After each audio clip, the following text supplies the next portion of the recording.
Okay, so we replaced the fuel pump, and when we looked at the gas, it looked like it was really murky. So we think there may be some water in there. So we're gonna run a test and see if there's any water. The clips off, and now we're going to pull this off. Looks like there's some gas already.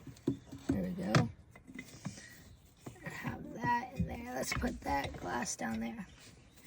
Okay, Dad, turn it on. There you go. Now, go ahead and kick it. Oh, that's why. Okay.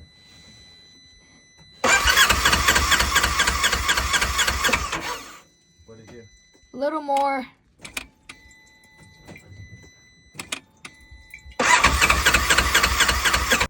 Okay, so as you can see, it's yellow, and I don't think gas is supposed to be yellow.